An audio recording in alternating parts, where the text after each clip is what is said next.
The black Mercedes rolls to a stop in front of the iron gates of the Park family estate in Atherton, California. Atherton, the wealthiest zip code in America, where the average home costs more than most people will earn in 3 lifetimes. Where old money meets new power, where secrets hide behind perfectly manicured hedges and stone walls. Teresa takes a deep breath and opens the car door. The October air is crisp and clean. It smells like money. It smells like everything she's never had. Her camel-colored coat is the nicest thing she owns. She bought it at a consignment shop in Bridgeport 3 years ago. She's worn it exactly 4 times. Today makes 5. She adjusts her natural hair, styled in an elegant updo that took her 2 hours this morning. Her hands are steady. Her heart is not. A small hand tugs at the hem of her coat. "Mommy, is this where my daddy lives?" Teresa looks down at her son. Micah is 4 years old. He has soft, curly hair that forms a perfect crown around his head. He has his mother's nose. He has his mother's stubborn chin. But his eyes, those deep brown eyes with the slight upturn at the corners, those belong to someone else. "Yes, baby," Teresa says softly. "This is where your daddy lives." She doesn't know if that's true. She doesn't know anything for certain. All she has is an anonymous letter that arrived 3 weeks ago with this address and a single sentence. "Your son deserves to know his father. The Park family deserves to know their heir." The driver who brought her here, a man she hired with the last of her savings, shifts nervously in his seat. He knows he's out of place. So does she. "Ma'am, are you sure about this?" he asks through the open window. Teresa squares her shoulders. "No, but I'm doing it anyway." She takes Micah's hand and walks toward the gate. A security guard approaches. He's tall, broad, and wearing an earpiece. His eyes scan Teresa from head to toe. She can see him making calculations. Black woman, child, no appointment, doesn't belong. "Can I help you?" His tone says he has no intention of helping her. "I'm here to see Minho Park." The guard's expression flickers, just for a moment, then it goes blank again. Mr. Park is not expecting visitors. The family is hosting a private event today. "Tell him Teresa is here. Teresa Coleman. Tell him I brought his son." The guard stares at her, then at Micah, then back at her. He speaks into his earpiece. A long pause, more murmured conversation. The gate buzzes open. "Someone will meet you at the main entrance," the guard says. His voice has changed. There's something new in it. Curiosity, maybe fear. Teresa walks through the gate, Micah's hand tight in hers. The estate is massive. Stone lanterns line the pathway. Bonsai trees stand like ancient sentinels on either side. Traditional Korean architecture blends with California luxury, curved roof lines and dark wood alongside modern glass and steel. It's beautiful. It's intimidating. It's everything Teresa imagined and nothing she prepared for. They're halfway up the path when she sees them. 2 figures walking toward the main house from a separate entrance, arm in arm, moving with the easy confidence of people who have never been told no. The man is tall, early 30s, impeccably dressed in a black 3-piece suit that probably costs more than her car. His dark hair is styled perfectly. His jaw is sharp. His posture is commanding. Minho Park. The man who disappeared from her life 5 years ago without a word. The man she loved with everything she had. The man who left her pregnant and alone. And on his arm, a stunning Korean woman in a cream-colored suit ensemble with a pencil skirt. Her hair is sleek and shiny. Her makeup is flawless. Her heels click against the stone path with perfect rhythm. They're laughing about something. The woman tilts her head toward Minho's shoulder. He smiles down at her. Teresa's stomach drops. She knew he moved on. She knew he probably had someone else, but knowing it and seeing it are 2 different things. She stops walking. Micah tugs her hand. "Mommy, what's wrong?"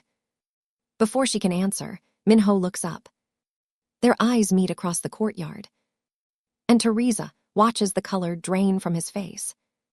"Now before we continue with what happened next, I need you to do something real quick. If you're watching this and you haven't subscribed yet, please go ahead and hit the subscribe button right now. Also, drop a comment about your favorite part of the story and tell me what city you're watching from. I love seeing where all my viewers are tuning in from. And if you're watching without subscribing, I see you. Don't be shy. We're family here. Subscribe now and let's keep going. Minho has stopped walking. His arm has dropped from the woman's grasp. His perfect composure has cracked. Teresa forces herself to move forward, one step, then another, then another. Security personnel are moving toward her now, 3 of them. Their hands are near their waists. Their expressions are alert. But Teresa doesn't stop. Minho. Her voice carries across the courtyard, calm, controlled, loud enough for everyone to hear. The woman in cream looks confused. Minho, who is this? He doesn't answer. He's staring at Teresa like he's seen a ghost. Then Micah breaks free from his mother's grip. The little boy runs. His small legs pump as fast as they can carry him. His curly hair bounces with each step. His face is lit up with the kind of pure joy that only children can feel. Daddy. The word echoes off the stone walls of the estate. Daddy. Everyone freezes. The security guards, the woman in cream, the household staff who had begun gathering near the entrance. Minho moves on instinct. He drops to one knee and catches Micah just before the boy crashes into him.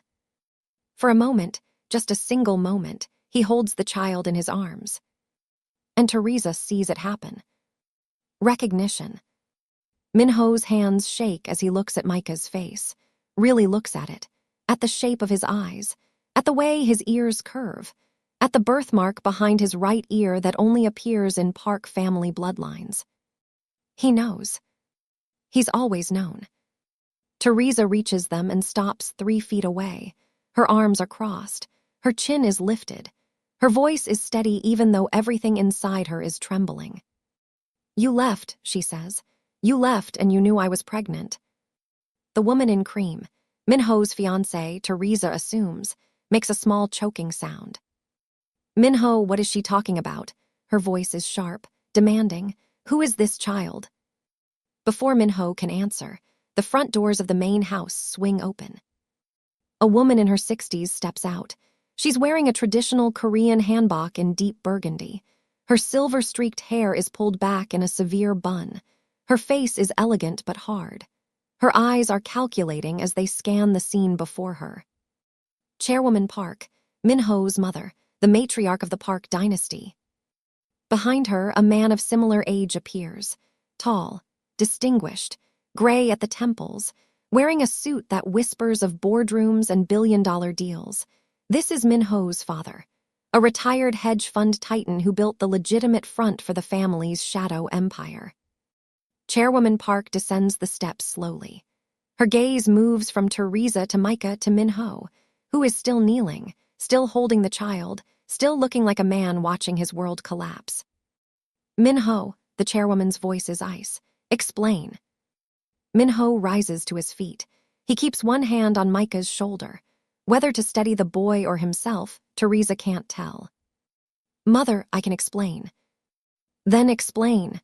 Chairwoman Park stops in front of Teresa. She examines her with the same detached interest one might give an unexpected insect. Who is this woman? Who is this child? And why is he calling you daddy? The woman in cream steps forward. Her composure is cracking. Yes, Minho, I'd like to know that too, considering we're supposed to be announcing our engagement to your family today. Engagement. The word hits Teresa like a physical blow. She knew he had moved on. She knew he had someone else, but engaged. He was getting married while their son grew up without a father. Teresa, Minho's voice is rough. Teresa, please let me. Let you what? Teresa cuts him off.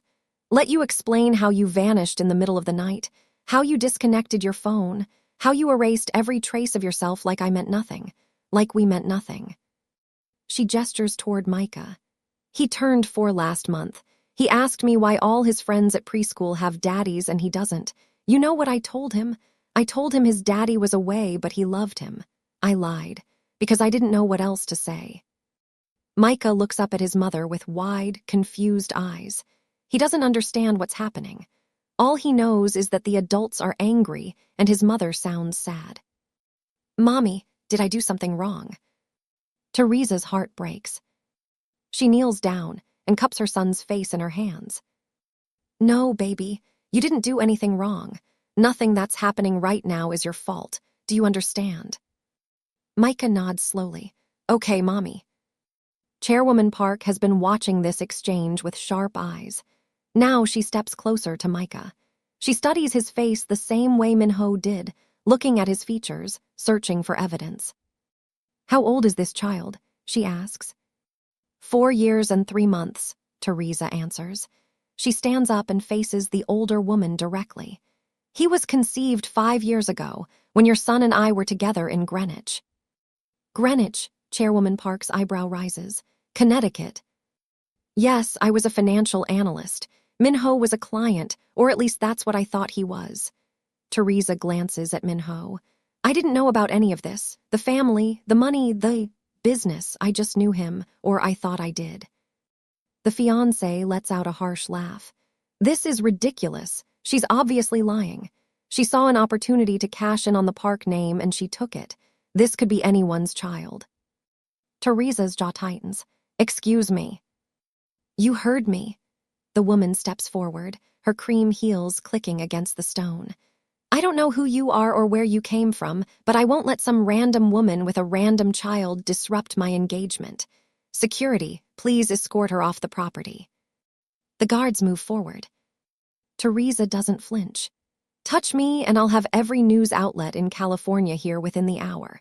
Let's see how the Park family's precious reputation holds up when the headlines read, 'Korean business dynasty throws out black single mother and secret heir.'" The guards pause. Chairwoman Park holds up her hand. "Stop." Everyone freezes. The chairwoman approaches Teresa. They're the same height. Their eyes meet. Something passes between them, a silent assessment, woman to woman. "You have courage," Chairwoman Park says. "I'll give you that." "I have a son who deserves to know his father," Teresa replies. "I have a son who deserves to know where he comes from. I'm not here for money. I'm not here for revenge. I'm here for him." Chairwoman Park is silent for a long moment. Then she turns to Minho. "Is this child yours?" Minho's shoulders sag. "Mother, I asked you a simple question. Is this child yours?" Another pause, longer this time. Teresa can hear her own heartbeat in her ears. "Yes," Minho finally says. "He's mine." The fiancé makes a strangled sound. The father, who has remained silent until now, closes his eyes in disappointment. The household staff whisper among themselves. Chairwoman Park nods once. "Then we will confirm it properly. DNA testing. Today, Dr. Yoon is already on the estate for the engagement celebration. He can handle the samples." She turns to the fiancé. "Hana, please wait in the East Wing. We will address your concerns once we have definitive answers." Hana, that's her name. The woman Minho was going to marry. "Address my concerns." Hana's voice rises.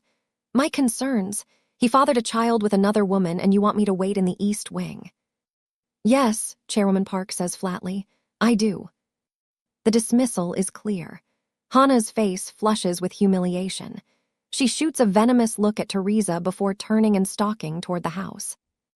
Chairwoman Park returns her attention to Teresa. "You and the child will wait in the garden parlor. Someone will bring you refreshments. The test results will take approximately 4 hours. You will remain on the grounds until then." It's not a question. It's not a request. Teresa nods. "Fine." Chairwoman Park gestures to a staff member. "Take her to the garden parlor, make sure she's comfortable, and make sure she stays put." As Teresa is led away, she glances back at Minho. He's watching her go. His expression is unreadable, but his hands are shaking at his sides. Good, Teresa thinks. Let him shake. Let him feel a fraction of what I felt when I woke up alone. Micah waves at Minho as they walk away. "Bye, Daddy." Minho's composure cracks. Just for a second. just long enough for Teresa to see the pain beneath the surface. Then the parlor door closes behind her, and she's alone with her son in a room full of expensive furniture and unanswerable questions. The garden parlor is beautiful. Floor-to-ceiling windows overlook a private garden filled with perfectly trimmed bushes and flowering plants. The furniture is antique but comfortable. A fire crackles in a stone fireplace. Everything about the room whispers old money and good taste. Teresa sits on the edge of an armchair, her back straight, her hands folded in her lap. She looks calm. She feels anything but. Micah is on the floor, playing with some wooden blocks that a staff member brought for him. He's building a tower, completely absorbed in his task. He doesn't understand what just happened outside. He doesn't understand that his entire future might have just changed. Lucky him. A knock on the door makes Teresa tense. She stands quickly, positioning herself between the door and her son. "Come in." The door opens. It's not a staff member. It's not Chairwoman Park. It's Minho. He steps into the room and closes the door behind him. For a long moment, they just stare at each other. He looks older than she remembers. Harder. There are shadows under his eyes that weren't there 5 years ago, lines around his mouth that tell stories of stress and sleepless nights. But he's still him, still the man she loved, still the man she hates. "Teresa," his voice is quiet, careful, like he's approaching a wild animal. "Can we talk?" "Now you want to talk," she laughs, but there's no humor in it. 5 years of silence and now you want to talk. I know I don't deserve." "You're right, you don't." She steps closer to him. "You don't deserve to talk, you don't deserve to explain, you don't deserve to even look at him." She gestures toward Micah. "But here you are anyway, so talk, I'm listening." Minho glances at Micah. The boy has looked up from his blocks and is watching them with wide eyes. Can we speak privately?" Minho asks. "There are things I need to tell you, things I can't say in front of him." Teresa hesitates. She doesn't want to leave Micah, but she also doesn't want him to hear whatever Minho is about to say. "Fine, but we stay where I can see him through the window." They step out onto the garden terrace, leaving the door open so Teresa can keep her eyes on her son. The afternoon sun is warm, but there's a chill in the air that has nothing to do with the weather. "Start talking," Teresa says. Minho runs a hand through his hair, a gesture Teresa remembers from years ago. He used to do it when he was stressed, when he was working through a problem. "I didn't want to leave," he begins. "You have to understand that. Leaving you was the hardest thing I've ever done." "Then why did you do it?" He takes a deep breath. 5 years ago, my family was at war, not the kind of war that makes the news, the kind that happens in shadows, the kind where people disappear and nobody asks questions. Teresa's blood runs cold. "What are you talking about?" "There's a family called the Gions, based in San Francisco. They've been rivals of the Parks for decades. We control the financial side, hedge funds, private equity, real estate. They control other things, darker things." "You're talking about organized crime." It's not a question. Teresa isn't naive. She always suspected there was more to Minho's background than he let on. The way he carried himself, the way he never talked about his family, the way security personnel seemed to materialize out of nowhere whenever they went somewhere together. "Yes," Minho admits. "My family has ties to the Korean underground. We've spent the last 2 generations trying to legitimize our operations, but the history is still there. The enemies are still there." "What does this have to do with us?" Minho looks at her directly. "The Gions found out about you, about us. They had photographs. They knew where you lived, where you worked, what route you took to the gym every morning. They threatened to hurt you, to kill you, if I didn't disappear from your life completely." Teresa's stomach drops. "What?" "My father gave me a choice. End things with you and let you live, or stay with you and watch you die." Minho's voice breaks. "I was 26 years old. I was terrified. I made the only choice I thought would keep you safe." The world seems to tilt beneath Teresa's feet. All these years, she thought he abandoned her because he didn't care, because she wasn't good enough, because the pregnancy scared him off. But this, you could have told me, she whispers. You could have warned me. We could have figured something out together. I know that now. But back then, I believed that clean break was the only way. I thought if I just disappeared, they would lose interest in you. And they did. For years, they left you alone because you weren't a threat. You weren't connected to me anymore. But I was pregnant. Tears burn in Teresa's eyes. I was carrying your child. Didn't you think about what that would mean? Didn't you think about how I would survive? I didn't know, Minho's voice cracks. I swear to you, Teresa, I didn't know you were pregnant. You told me that night at dinner and I said we would figure it out. I meant it. But then I got the call from my father in the middle of the night. He had photographs of you, recent ones. He told me the Gions were planning to make a move. I panicked. I ran. And you never looked back. I looked back every single day.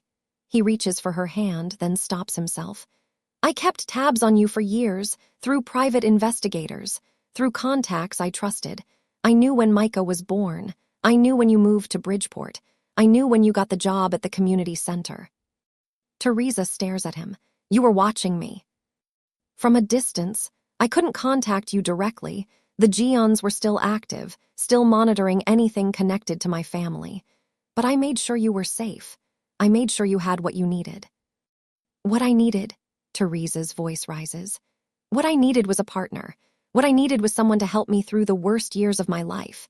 Do you know how hard it was, Minho?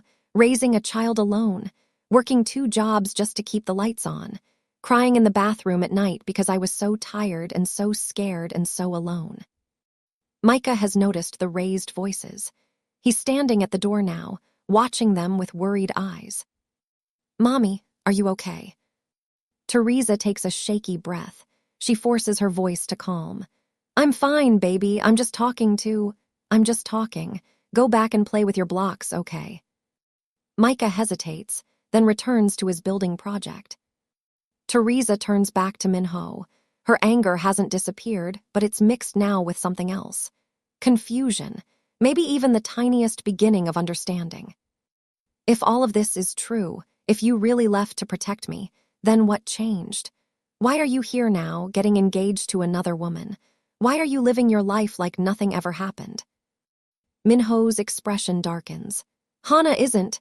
The engagement was arranged by my parents. Her family has connections that my father wanted access to. I never loved her. I never even pretended to love her. That doesn't matter. You moved on. I didn't move on. I just kept living because the alternative was giving up completely. He pauses. I never stopped thinking about you. I never stopped regretting what I did. But I also never thought I'd see you again. I thought you'd built a new life, found someone else, been happy. Happy, Teresa almost laughs.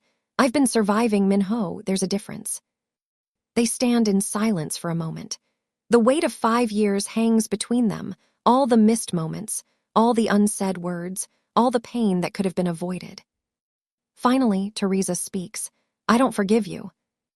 I know. I don't know if I ever will. I understand. But, she looks back at Micah through the window. He deserves to know his father. That's why I came. Not for me, not for you, for him. Minho follows her gaze. He watches his son build a tower out of blocks, tongue poking out in concentration. He's beautiful, Minho says softly. He looks just like you. He has your eyes. Does he? Minho sounds surprised. I couldn't tell. I was too busy looking at everything I missed. Before Teresa can respond, the door to the parlor bursts open. Chairwoman Park strides in, followed by Minho's father and 2 men in suits. Her expression is urgent. Her usual composure is cracked. We have a problem, she announces. Mother, what? The DNA test is irrelevant. Chairwoman Park holds up a tablet. On the screen is a photograph, a document, something official-looking. I had my people run a background check on Miss Coleman. They found something unexpected. She turns the tablet toward Minho and Teresa. Teresa's blood runs cold. It's a birth certificate, Micah's birth certificate, but there's information on it that shouldn't be there. Information that Teresa never put there. Under father's name, someone has typed, Minho Park. I didn't, Teresa starts. I know you didn't. Chairwoman Park's voice is grim. This document was filed 3 years ago, long after my son disappeared from your life. Someone forged his information. Someone wanted us to find out about this child. Minho takes the tablet. Who would do this? Who would even know? That's what we need to find out. Chairwoman Park looks at Teresa with new eyes, not hostile now, but calculating. Miss Coleman, you said you received a letter with our address. Who sent it? I don't know. It was anonymous. Do you still have it? It's in my bag. Get it. Teresa retrieves the letter. Chairwoman Park examines it carefully, her lips thin. This paper, this ink, this specific fold pattern. She looks up. This came from inside our own organization. What? Minho steps forward. That's impossible. No one in our circle knew about Teresa. Someone did. Chairwoman Park's gaze is hard. Someone who wanted to expose this secret. The question is, why now? And who benefits from our family's humiliation? The answer walks through the door. Hannah appears in the entrance of the parlor. She's changed from her cream suit into something darker, more severe. Her expression is cold. Am I interrupting? No, Chairwoman Park says smoothly. In fact, we were just about to discuss some interesting developments. Hannah's eyes flick to the tablet in the chairwoman's hands. Just for a second, just long enough to betray recognition. Teresa sees it. She doesn't know what it means yet, but she files it away. Something is very wrong here. Something beyond a secret child and broken hearts. And Teresa has a feeling they're all about to find out exactly how wrong it is. The tension in the parlor is thick enough to cut. Hannah stands in the doorway, her composure perfect, her eyes calculating. Chairwoman Park watches her like a hawk. Minho positions himself between Teresa and everyone else, a protective instinct he probably doesn't even realize he has. Micah has stopped playing. He's pressed against his mother's side now, sensing the fear in the room even if he doesn't understand it. Perhaps, Hannah says coolly, we should discuss this privately, without the outside party present. She means Teresa. The dismissal is clear. Miss Coleman stays, Chairwoman Park says. She's the mother of my grandson. She has a right to understand what she's walked into. Hannah's smile doesn't waver, but something flashes in her eyes. Annoyance, fear. Teresa can't tell. Very well. Hannah crosses the room and takes a seat on one of the antique chairs.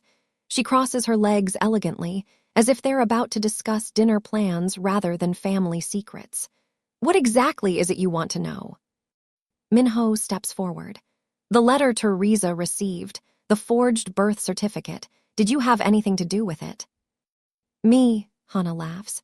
Why would I expose my own fiancé's secret child? That hardly serves my interests. Then who did? I have no idea. Perhaps you have more enemies than you realize.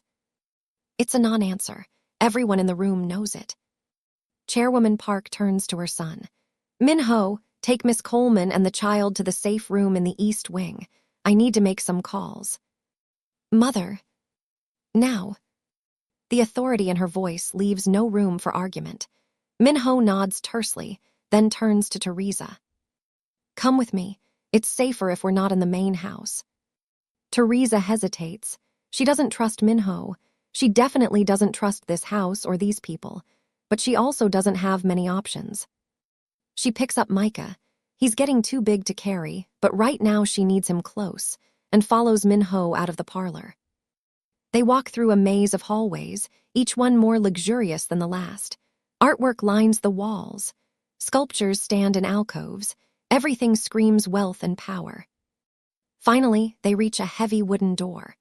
Minho enters a code on a keypad, and it swings open to reveal a comfortable sitting room with reinforced windows and multiple exit points. Safe room, he explains. Bulletproof glass, reinforced walls, private communication system. If anything goes wrong, this is where you need to be. If anything goes wrong, Teresa's voice sharpens.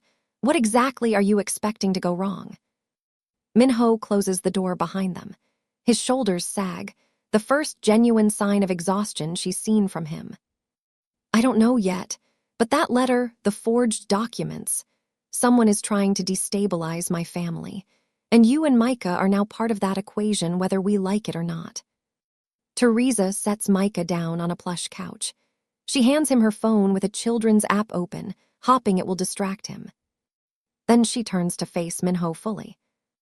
Tell me everything. No more half-truths, no more omissions. I need to know what I've walked into. Minho nods slowly. Okay, everything. He takes a seat across from her and begins. The Park family has been in the United States for 3 generations. My grandfather immigrated to San Francisco in the 1950s. He started as a laborer, but he had talents for numbers, for finding opportunities, for making connections that others couldn't make. You mean criminal connections? Yes, Minho doesn't flinch. He built an empire in the shadows, gambling, money laundering, protection rackets, but he was also smart enough to know that the shadows had limits. So he sent my father to business school, Harvard, Wharton. He wanted the next generation to go legitimate. And did they? Partially. My father took what my grandfather built and turned it into something complicated. The Park family now controls one of the most successful hedge funds on the West Coast. We have real estate holdings in Beverly Hills, Manhattan, Miami. We have influence in tech, in media, in politics. Most of it is completely legal. Most of it. There are still pieces that exist in gray areas, connections that can't be fully severed, debts that can't be fully paid. Minho pauses. And then there are the Geons. The family you mentioned earlier, the ones who threatened me. Yes, the Geons came from the same world as my grandfather, but they chose a different path. They stayed in the shadows. They expanded into territories we wouldn't touch, trafficking, drugs, weapons. They saw our families move toward legitimacy as a betrayal, a rejection of the old ways. So they became your enemies. They've always been our enemies, but 5 years ago, the Cold War became hot. The Geons made a play for some of our legitimate businesses. They wanted to force us back into the underground, to prove that the Parks were no better than anyone else. When that didn't work, they looked for other ways to hurt us. They found me. Minho's jaw tightens. Yes, they found you. They had photographs of us together. They knew about our relationship. They threatened to kill you if I didn't disappear, and He stops, takes a breath. I was weak. I was scared. I should have found another way, but I didn't. I ran. Teresa absorbs this. It's a lot, more than she expected, more than she was prepared for.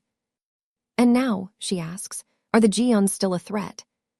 The open conflict ended 3 years ago. There was a truce of sorts. They stay in their territory, we stay in ours, but truces can be broken. And what's happening now, the letter, the forged documents, it feels like someone is trying to break it. Hana. Minho hesitates. I don't have proof, but you saw her reaction to the birth certificate. She knows something. Why would she expose your secret child? Like she said, it doesn't help her. Unless she was never planning to marry me at all. Minho's expression darkens. Unless the engagement itself was part of a larger plan, a way to get close to my family, to learn our secrets, to strike when we're most vulnerable. The implications are terrifying. Teresa looks at Micah, who's absorbed in a game on her phone, oblivious to the danger swirling around him. I need to get him out of here, she says. We need to leave, tonight. No, Minho stands. If the Geons are involved, they'll be watching the exits. You leave now, unprotected, and you'll walk right into their hands. So what? We just stay here and wait for something to happen. We stay here and prepare. My mother is already calling in our security team, our best people. If someone is making a move, we'll know about it, and we'll be ready. Teresa wants to argue. She wants to grab her son and run as far as she can from this world of secrets and violence. But she also knows Minho is right. She doesn't know this world. She doesn't know the players. Running blind would only put Micah in more danger. Fine, she says. We stay, but if anything happens to him, anything at all, I will hold you responsible. Do you understand? Yes, Minho meets her eyes. I understand, and Teresa, I know I don't deserve your trust, but I'm going to earn it, starting now. I'm going to protect you and Micah, whatever it takes. She wants to believe him. Part of her does believe him. But 5 years of pain and abandonment don't disappear because of one conversation. We'll see, she says. A knock on the door makes them both jump. It's me. Chairwoman Park's voice comes through an intercom. Open the door, we need to talk. Minho enters the code and the door swings open. Chairwoman Park steps in, followed by 2 men in dark suits. Her expression is grim. The DNA results came back early, she announces. The child is definitely Minho's. We already knew that, Teresa says. Yes, but now the rest of the family knows too. I've called an emergency meeting of the elders. She pauses. They want to discuss Micah's future, his position in the family, his inheritance. His inheritance, Teresa stands up. He's 4 years old. He's also the firstborn son of my firstborn son. That means something in our world. Chairwoman Park's gaze softens slightly. Miss Coleman, I understand this is overwhelming, but you brought your child into our lives. Now we need to determine what that means for everyone involved. Teresa looks at Minho. He nods slowly. It's okay, he says. My mother is trying to help. The elders can be traditional, but they'll make sure Micah is protected. Protected from what? Before anyone can answer, alarms begin to blare throughout the estate. Red lights flash. Security personnel run past the doorway. A voice comes over a hidden intercom. Perimeter breach, East Gate, multiple hostiles. Chairwoman Park's face goes pale. The safe room, now everyone inside. She pushes past Minho and begins entering commands on a hidden panel. The room transforms, steel shutters slide down over the windows. Additional locks engage on the door. Screens flicker to life, showing security feeds from around the estate. On one of the screens, Teresa sees them. Black SUVs, 6 of them, pouring through the east gate like a dark tide. Armed men in tactical gear spilling out. Moving toward the main house. And leading them all, a face Teresa recognizes. Hannah. She's changed again. Black tactical clothing now, a weapon in her hand, a smile on her face. Hello, darlings, she says into the camera, somehow knowing exactly where to look. Did you miss me? Teresa's heart slams against her ribs as she stares at the security screen. Hannah leads the armed forces toward the main house like a general commanding her troops. She moves with confidence, with purpose, with the easy grace of someone who has been planning this moment for a very long time. How many? Minho asks, his voice tight. One of the security personnel, a broad man with a scar across his cheek, works the keyboard. 32 hostiles confirmed, more possibly in reserve outside the gates. They've jammed our external communications. We can't call for backup. Internal lines. Still active, but our people are scattered across the estate. It'll take time to consolidate. We don't have time. Chairwoman Park turns to her son. The Geons sent her. She's been their agent from the beginning. The entire 2 years. Minho's hands curl into fists. She was in my home. She was at our family meetings. She knew everything. Not everything. Chairwoman Park's voice is steel. I never trusted her completely. I kept certain things hidden even from you, but she knows enough to hurt us.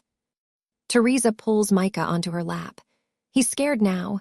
The alarms have stopped, but the red lights still pulse, and he can feel the tension in the room. Mommy, what's happening?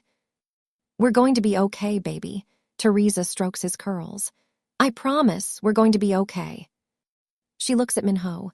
What do they want? Why are they attacking? Control. Minho's jaw is set. The Geons have always wanted what the Parks have. They thought going legitimate was a weakness, but it was actually our greatest strength. Now we have influence they can't touch. Political connections, business networks. They want to destroy that, take it for themselves. And Micah. Minho's expression shifts. Something dark passes through his eyes. He's my heir. If they have him, they have leverage over me, over my family, over everything we've built. They're not touching my son. No, they're not. Minho meets her gaze. I'll die before I let that happen. For the first time since she arrived at this estate, Teresa fully believes him. On the screen, Hana has reached the front entrance. She's speaking into a radio. The armed men spread out around the perimeter, taking positions. This isn't a random attack, it's a coordinated assault. Can we get out? Teresa asks. Is there another way off the estate? The security man speaks up. There's a tunnel, goes under the property and exits a half-mile from here, leads to a secondary garage. Then we use it. It's risky, if they know about it. Do they know about it? Chairwoman Park demands. Unknown. Hana had access to many of our systems, but the tunnel was built by my grandfather. Old construction, separate plans. Then it's our best option. Chairwoman Park turns to her son. Get the woman and the child out. Take Jaehoon and Dongwook with you. I'll coordinate from here. Mother, I'm not leaving you. You are leaving me because I'm telling you to leave. Her voice cracks like a whip.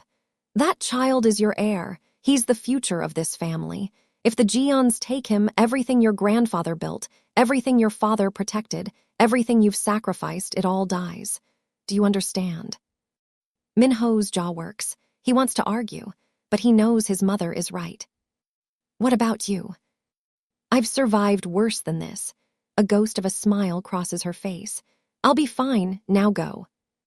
Minho nods once. He crosses to his mother and takes her hands, a brief moment of tenderness that makes Teresa look away. I'll come back for you. I know you will. He releases her hands and turns to Teresa. We need to move, now. The security man, Jaehoon, opens a hidden panel in the wall. Behind it is a staircase leading down into darkness. Flashlights in the emergency kit on the right, he says. The tunnel is about 300 meters. There's an armored vehicle in the garage at the other end. Teresa stands, Micah still in her arms. He's getting heavy, but she doesn't care. She'll carry him as far as she needs to. Let's go. They descend into the darkness. The tunnel is cold and damp. It smells like earth and metal. Their footsteps echo off the concrete walls. Minho leads the way, flashlight cutting through the black. Jaehoon follows behind them, watching their backs. Dongwook stays at the top of the stairs to seal the entrance behind them. Teresa focuses on putting one foot in front of the other, on breathing, on keeping Micah calm. Where are we going, Mommy? Somewhere safe, baby. Your daddy is taking us somewhere safe. She feels Minho's stride falter for just a second at the word daddy. Then he keeps moving. They're halfway through the tunnel when Teresa hears it. Voices behind them, muffled, but getting closer. They're in the tunnel, Jaehoon says. Dongwook must have been compromised, they know. How far to the exit? Minho demands. 150 meters. We can make it if we run. They run. Teresa's lungs burn. Micah is heavy in her arms, but she doesn't slow down. She can hear the footsteps behind them now, multiple people moving fast. Light appears ahead, the end of the tunnel. There! Minho sprints for the exit, flashlight bouncing. He reaches a heavy steel door and begins entering a code. The footsteps behind them are getting louder, closer. Hurry, Teresa gasps. The door beeps. Minho pulls it open. They tumble into a garage, small, industrial, with a single black SUV sitting ready. Jaehoon slams the tunnel door behind them and engages a manual lock. That'll slow them down, not for long. Minho is already in the driver's seat, engine roaring to life. Get in. Teresa scrambles into the back seat with Micah. Jaehoon takes the front passenger seat, pulling a weapon from inside his jacket. Go, go, go. The SUV bursts through the garage door and out into the night. Teresa looks back. She sees figures emerging from a side entrance behind them, dark shapes against the glow of the estate lights. Then they're on the road, accelerating away, and the estate disappears behind a hill. Palo Alto, Minho says into a phone he's pulled from the center console. The Horizon Safe House. Have Dr. Yoon and a security team meet us there, and get me an update on my mother. He hangs up and meets Teresa's eyes in the rearview mirror. "She'll be okay," he says. "She's the strongest person I know." Teresa just nods.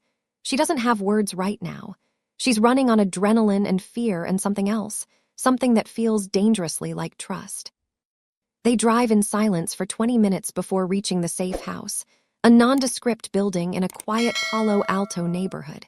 It looks like any other suburban home, but when they pull into the garage, Teresa sees the reinforced walls, the hidden cameras, the armed personnel waiting for them. "This is one of our primary safe houses," Minho explains as they exit the SUV. "Fully stocked, defensive perimeter. We can stay here until the situation is contained." "And when will that be?" "I don't know, but I'm going to find out." Inside, the house is comfortable but Spartan. Teresa finds a bedroom for herself and Micah. She tucks her son into bed. He's exhausted from the night's events, and he falls asleep almost immediately. She watches him sleep for a long time. This boy, this beautiful, innocent boy, he didn't ask for any of this. He didn't ask to be an heir to a criminal dynasty. He didn't ask to be a pawn in a war between families. But here he is. And here she is. She leaves the bedroom door open and goes to find Minho. He's in a study, surrounded by screens and papers. Jae-hoon is with him, along with several other security personnel she doesn't recognize. "Report," Minho is saying. "Your mother is secure," Jae-hoon replies. She and the remaining staff retreated to the main house panic room. The Jeons have control of the grounds, but they can't breach the room. Not without explosives, and even then. They won't use explosives, they want the house intact.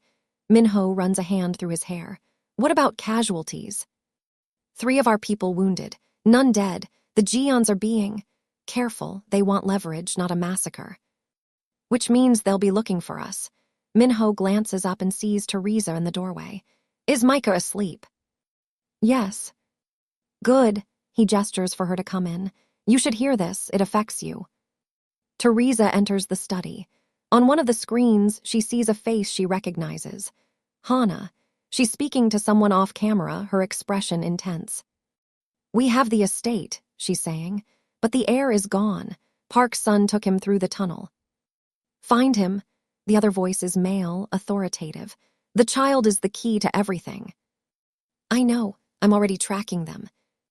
"Don't fail, Hana. You know what happens to people who fail." The recording ends. "We intercepted this 30 minutes ago," Minho explains. "They're coming for Micah. They won't stop until they have him." Teresa's blood runs cold. "What do we do?" "We fight." Minho's voice is hard. "But not here, not like this. I have evidence against the Jeons, financial crimes, money laundering, trafficking, enough to bring down their entire operation. I've been collecting it for years, waiting for the right moment.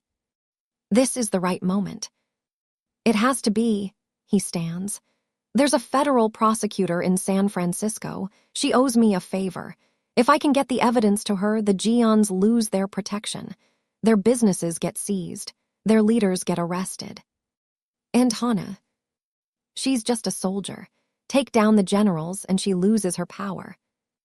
It sounds simple. Teresa knows it won't be.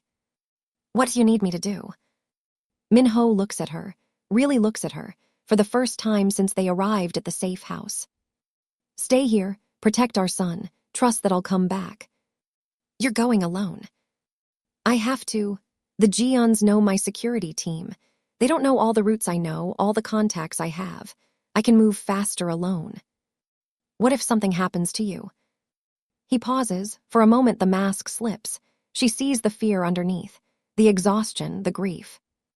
"Then you take Micah and you disappear. I have accounts set up, resources you can access, enough for both of you to start over somewhere safe. The information is in the safe in the bedroom. Code is his birthday, the day I missed." Teresa's throat tightens. "You planned for this." "I planned for everything, because I knew someday the past would catch up." He steps closer. "Teresa, I know I have no right to ask you for anything, but please stay here, keep him safe. Let me fix what I broke." She should say no. She should grab Micah and run away from this man, away from this life, away from everything. But she can't. Because despite everything, despite the pain, the abandonment, the lies, she knows that Minho loves their son. She saw it in the courtyard when he caught Micah for the first time. She saw it in the tunnel when he ran with them into the dark. She sees it now in the way he's willing to risk everything to protect them. "Come back," she says. "That's all I ask, come back alive." Minho nods. "I will." He turns to leave. At the door, he pauses. "Teresa." "Yes." "Thank you for bringing him into the world, for raising him, for not giving up." He looks back at her, and there are tears in his eyes. "I don't deserve either of you, but I'm going to spend the rest of my life trying to." Then he's gone. And Teresa is alone with her thoughts and her fears, and a small boy sleeping in the next room, a boy whose future depends on what happens next.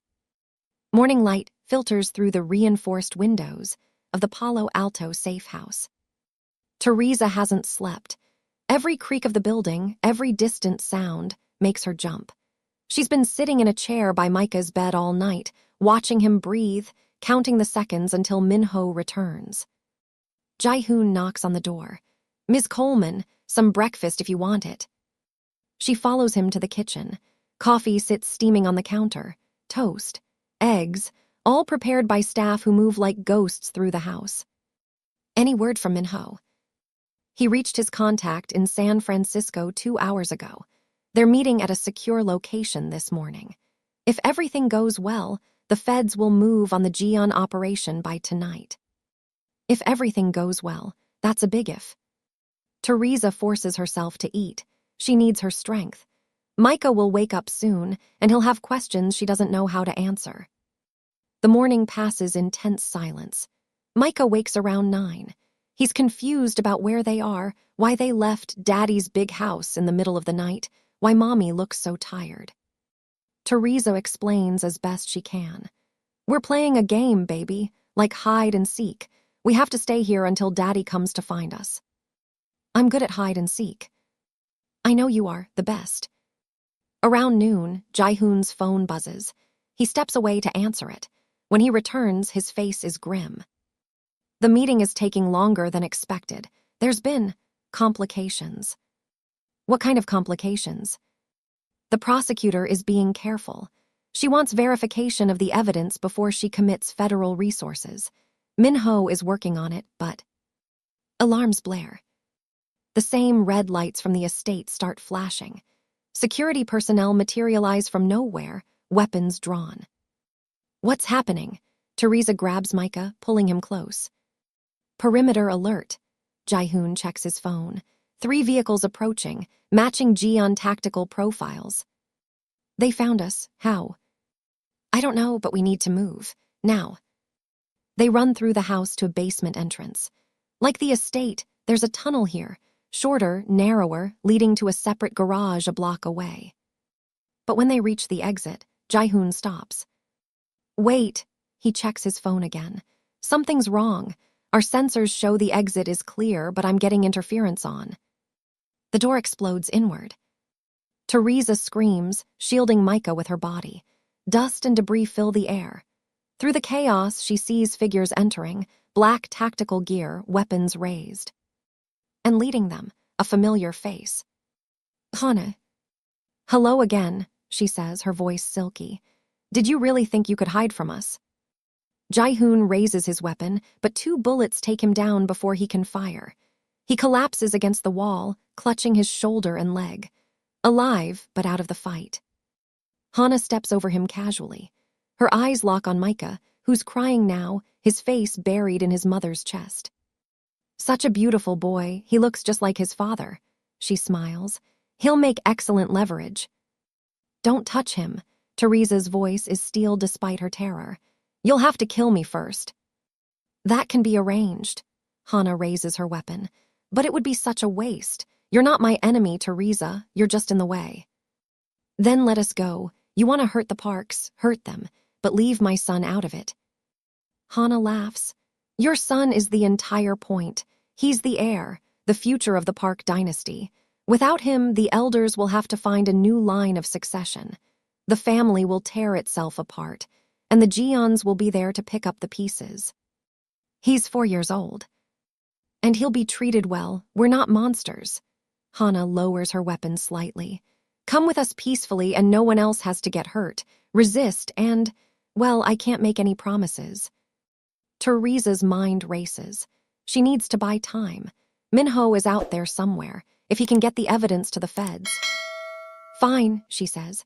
We'll come, just don't hurt anyone else. Hana smiles. Smart woman, I knew you'd be reasonable. They're escorted out of the tunnel and into a waiting SUV. More vehicles surround them, a convoy of darkness heading toward whatever fate the Geons have planned.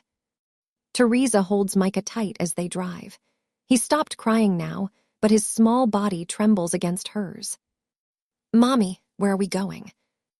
I don't know, baby, but I'm right here. I'm not going anywhere. Is Daddy coming? Teresa closes her eyes. Yes, Daddy's coming. He's going to find us. She doesn't know if it's true, but she has to believe it. The convoy drives for over an hour. Teresa watches the scenery change, suburbs giving way to industrial areas, then to a remote location outside the city. They pull into a compound surrounded by fences and guards. This is Geon territory, the heart of the enemy. They're pulled from the SUV and escorted into a large building, a warehouse, maybe, or a converted factory. Inside, it's been transformed into something like a command center. Screens line the walls. Armed personnel move with purpose. And in the center of it all, waiting for them, is an older man. He's in his 60s, silver hair swept back from a weathered face, sharp eyes that miss nothing. He's wearing an expensive suit, not as refined as Minho's, but close. There's a cruelty in the lines around his mouth. Chairman Geon, Hana announces. I've brought them. Chairman Geon approaches. He stops in front of Teresa and Micah, studying them like specimens. So this is the secret heir, the boy that Minho Park hid from the world. He crouches down to Micah's level. Hello, child, do you know who I am? Micah shrinks against his mother. And no. I'm a friend of your father's family. We're going to be spending some time together. He looks up at Teresa. And you must be the mother, the one who showed up uninvited and ruined everything. I didn't ruin anything. Your spy did that. Chairman Geon chuckles. Spirit, I like that. It's a shame you got caught up in this. Wrong place, wrong time, wrong man. What do you want from us? From you, nothing. From the boy. He stands. Leverage, the parks have something I want. Now I have something they want. Simple economics. Minho won't negotiate with you. He will when he sees what's at stake. Chairman Geon gestures to Hana. Put them somewhere comfortable, fed and rested. I want the child looking healthy when we record the video. Video. For the parks, of course. They need to see what they're about to lose. Teresa is led away with Micah, her mind racing. She needs a plan. She needs her phone. They didn't take her phone. It's still in her pocket, set to silent. She has no idea if it has signal here, but it's something, a thread of hope. They're put in a small room, a converted office by the looks of it. There's a bed, a bathroom, some basic amenities. Guards stand outside the door. Teresa waits until Micah falls into an exhausted sleep. Then she pulls out her phone. 1 bar of signal, barely there. She has Minho's number, the one he gave her at the safe house before he left. Emergency only, he said. This counts as an emergency. She types a message, Geon compound, captured, need help. She hits send. The message hangs, loading, loading. Sent. Now all she can do is wait. Hours pass. Teresa watches the door, watches Micah sleep, watches the small window where gray light filters through dirty glass. No response from Minho. Her phone shows the message as delivered, but there's no reply. Maybe he can't respond. Maybe he didn't get it, maybe. She refuses to think about the worst possibilities. A guard brings food, plain but edible. Rice, vegetables, some kind of stewed meat. Teresa forces herself to eat, makes sure Micah eats too when he wakes. When is Daddy coming? Micah asks for the 100th time. Soon, baby, soon. Night falls. The compound grows quieter. Teresa can hear distant voices, occasional footsteps in the corridor outside. She has no idea what's happening in the world beyond these walls. Then her phone buzzes. She grabs it, heart pounding. Message received. Location tracked. Federal raid incoming 3 hours. Stay hidden, stay safe, I'm coming. Teresa reads the message 3 times. Relief floods through her so strongly she has to sit down. He's coming, help is coming. Now she just needs to survive 3 more hours. But Hannah has other plans. An hour later, guards enter the room. Chairman Gian wants to see you, both of you. Teresa's stomach drops, but she doesn't resist. She picks up Micah. He's getting so heavy and follows the guards. They're taken to a larger room. Chairman Gian is there, along with Hannah and several other men. Camera equipment has been set up. Time to make our video, Chairman Gian announces. I want the Parks to see exactly what's at stake. Teresa is placed in front of the camera. Micah sits on her lap, confused and scared. Just look at the camera and tell Minho what you want him to do, Chairman Gian instructs. Tell him to surrender the evidence he's been collecting. Tell him to meet us at a location we'll specify. Tell him if he doesn't, well, use your imagination. I won't do it. You will, or things will become unpleasant for the boy. Teresa's blood runs cold. He's a child, he's innocent. He's a Park, that makes him guilty enough. Chairman Gian signals to Hannah. Show her what happens when people don't cooperate. Hannah steps forward, a cruel smile on her face. But before she can do anything, chaos erupts. Explosions rock the building. The lights flicker, then die. Emergency backup kicks in, casting everything in harsh red. What's happening? Chairman Gian demands. Perimeter breach, someone shouts. Federal vehicles, dozens of them. The raid, it came early. Minho must have pushed the timeline. Chairman Gian's face twists with rage. They tracked us. How did they?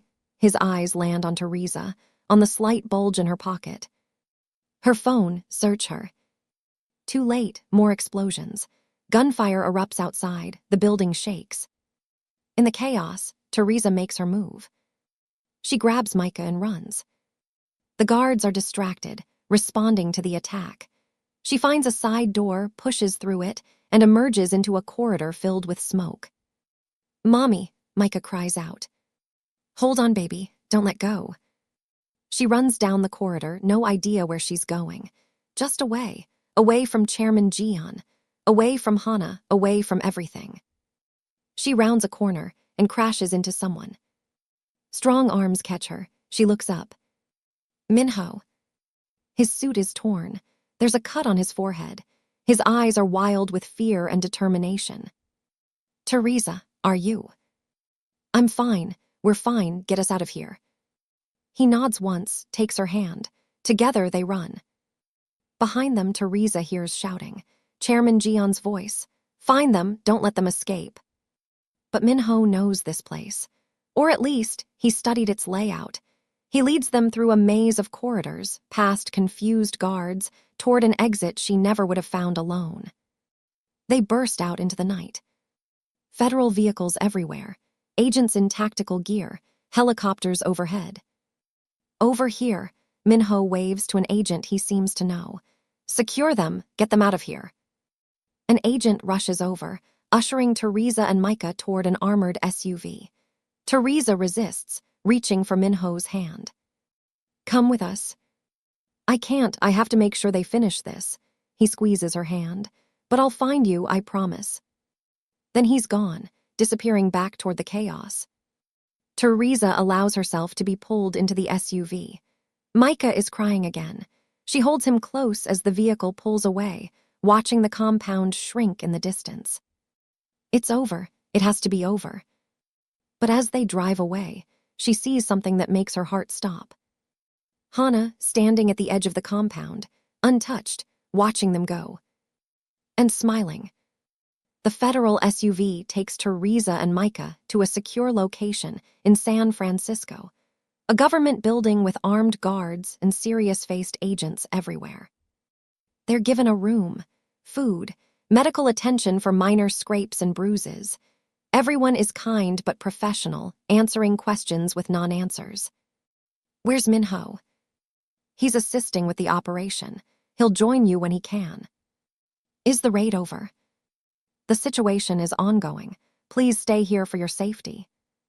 Hours crawl by. Micah finally sleeps, exhausted beyond tears. Teresa watches news coverage on a tablet someone provided. Breaking news. Federal agents raid suspected criminal compound outside San Francisco. Multiple arrests. Major blow to organized crime operation. But no details, no names, no mention of the Parks or the Gions. Just after midnight, the door opens.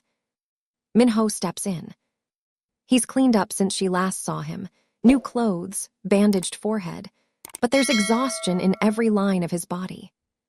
It's done, he says quietly. Chairman Gion is in custody, most of his lieutenants too. The evidence was enough.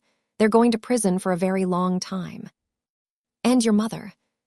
Safe. She evacuated the panic room after the Gions left the estate.